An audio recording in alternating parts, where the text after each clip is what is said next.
Hi everybody, Chris here again, and this is Survival Chinese Bites, the series that helps you to break down Chinese sentences, understand how the language works, and start speaking yourself. In this lesson, I want to teach you how to ask for somebody, maybe on the phone, or if you go to a company and you want to ask for somebody.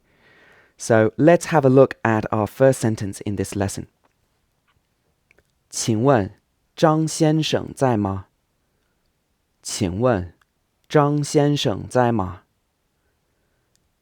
请问张先生在吗？ This means, excuse me, is Mr. Zhang there? So let's break this sentence down. 请问 means literally request to ask or may I ask. This is a common way of introducing a question, and it means something a little bit like excuse me. 张先生 means Mr. Zhang. And as you can see, Zhang comes first and then Mr. comes afterwards. So the order of these two is actually different in Chinese to what it is in English. Then we have 在 means to be there or to be in a place. And at the end of the sentence we've got ma, which is a question word. So this makes the whole sentence into a question. Let's have a look at it again. 请问张先生在吗？请问张先生在吗？ Excuse me, is Mr. Zhang there? So we can change this part of the sentence to ask for other people. For example, 请问张女士在吗？请问张女士在吗？ May I ask, is Mrs. Zhang there? Or is Miss Zhang there? So 女士 actually means either Mrs. or Miss. It's just a polite way to refer to a woman. Other than that, the order of the rest of the sentence is the same. 请问张女士在吗？ Excuse me, is Mrs. Zhang there?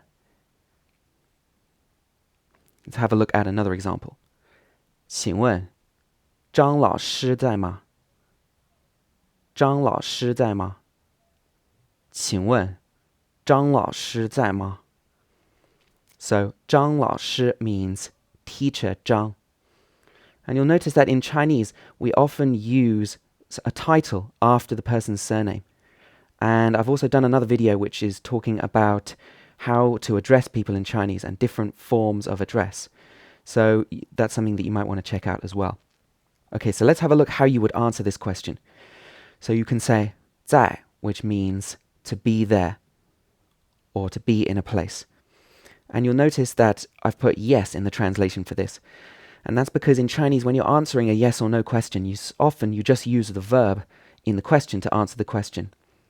So if we're asking if somebody's there, to answer the question, we can just say there or to be there. 在.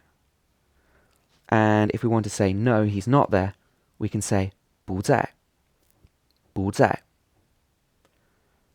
So you'll notice that I've actually written 不在 as 2 fourth tones, as in both of the tones are falling in pitch.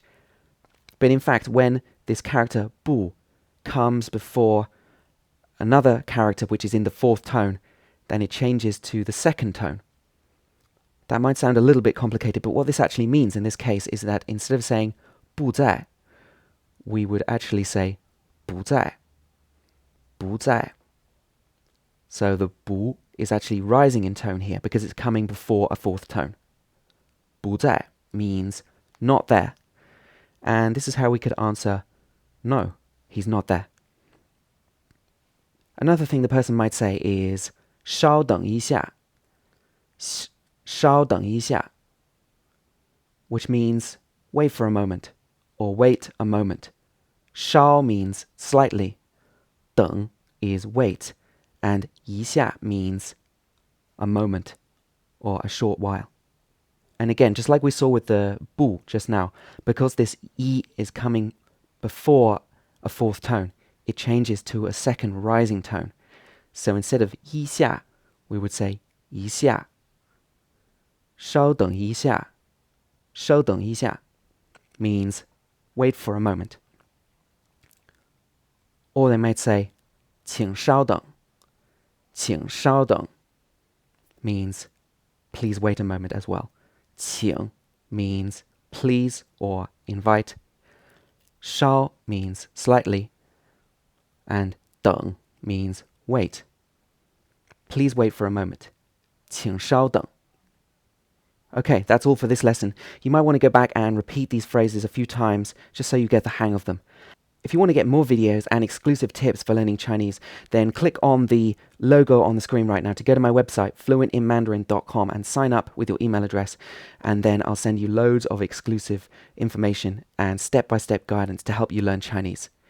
And don't forget to check out my full courses as well over on at my website. And thanks for watching. Bye-bye, everybody.